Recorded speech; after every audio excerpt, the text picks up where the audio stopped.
Hello guys and welcome back to another episode review of Hollyoaks for 29th September 2021. I hope you guys are doing all well and thank you for tuning in. We're going to start with Shaq's situation with him wanting to know who his dad is because he just discovered that Mizbah's his mum. He feels like his whole life is a lie and it is really tough for him. And there's a lot going on that we probably don't even know ourselves because Mizbah is acting pretty shady and very secretive around who is Shaq's dad.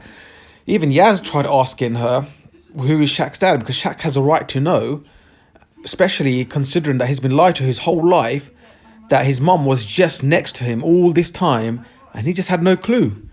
And before all that, to get to that stage even, he was lied even more. But then Mizbah told the truth that she's the mother, but now it's all a secret that who's his dad. So look, she might have a very good reason, but we just need to find out and look at both situations, both sides as well. Shaq's obviously frustrated because he wants to know. He has a right, yes. But Mizbah, she clearly knows something that probably wasn't good. And she's probably trying to protect Shaq. So there's that side as well. Now, I personally would say that, although Shaq has a right to know, we can't judge the situation there because we can't side with either of them because we just don't know what to do or what to judge until we know the full story, because anything could have happened with Mizbah's story.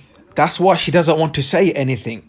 So before we jump the gun, we need to listen to her first. That's only if she comes out, then we can say, okay, she had the right to kind of hide that. Or again, as viewers, we just want to watch and want to find out the stories and such.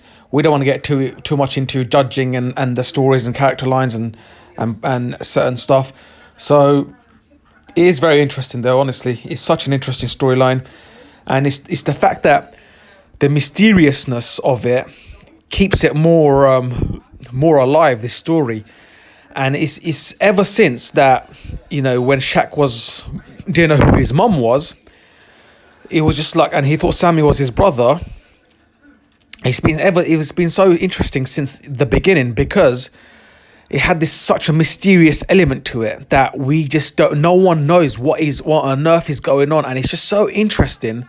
Honestly, I think Hollyoaks have done really well on this, and credits given where it's due, and that's all I can say for this. And I hope Mizbah does say it, but in her own time, I guess, because you never know what really happened. And we're gonna move on to now this whole situation with Ella and Charlie, and we're gonna talk about Peri and Juliet in the end. So this whole situation between Charlie and Ella, they both went to prison over the murder of Jordan, I think, Sid's cousin. And they both got involved as drug dealers, but they've been groomed. That's the difference. So they've been groomed from a very early age since they were kids, and they're still kids. And because they got involved in that, and it was a bit of a dark world, and they've had to put up with a lot of rubbish from the characters of Jordan, the bullies, and his boss. His boss was a real creep, wasn't he? But anyway, but they seem to like each other, and because obviously they've got a lot of similarities, a lot of things in I don't know, trying to find the word, but you know what I mean. And it's just that they've kind of had a similar adventure. So I would get all that, but technically because they're still children or kids, they're under 16, and they want to move on their relationship onto the next stage. You guys all know what I mean when I say that. And my thinking is that when Darren had that word with him, I just didn't understand why none of them said that 16 is the legal age. None of them said the law. I just didn't understand that. I thought that maybe it's just me. I don't know what you guys think. I think that Darren could have said some. Nancy could have even said that 16 is the legal age. You guys are like 13 or 14. I don't know why you guys are thinking about this. It's okay to think about it. It's natural, but to do it is an act. So, to do it before you're 16 is illegal. So I just didn't understand why neither of them, the adults, have brought that up.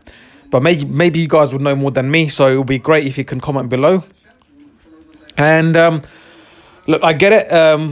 The whole situation, if you share a similar adventure with someone, you're naturally more drawn to them. But I just think the adults could have done more in terms of the legality of it. That is all I'm saying. But I'm not, it's only natural to have feelings, but when you're that age, and yeah, so who knows where this storyline's going to go. But because Ella's living with them and Nancy has taken Ella under her wing, it's almost as if like they're kind of siblings, aren't they? I don't know. I don't want to make it sound too gruesome, but that is what I can say for this episode review. And now we're going to move on to the topic of Peri, Juliet and Timmy. This storyline looks like it's, unraveling and being more developed. Timmy's put in all the motions and all the works. Even though he's pushed Juliet down the stairs, he still hasn't been caught, and he's been a hero. Juliet was very brave to call him out in the hospital room, saying, "You're the one that pushed me." Peri did not like that one bit, and Timmy was just marvelous at a criminal mastermind game, and he was just like, it wasn't me. I don't know, I understand that I believe that someone's pushed you, but it wasn't me. That's what exactly he said.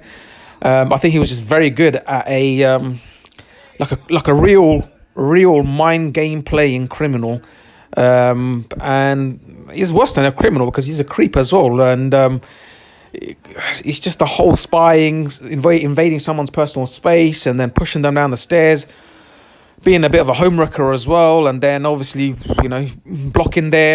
he's blocking Peri's messages coming in, and then he's also monitoring Peri's outgoing messages.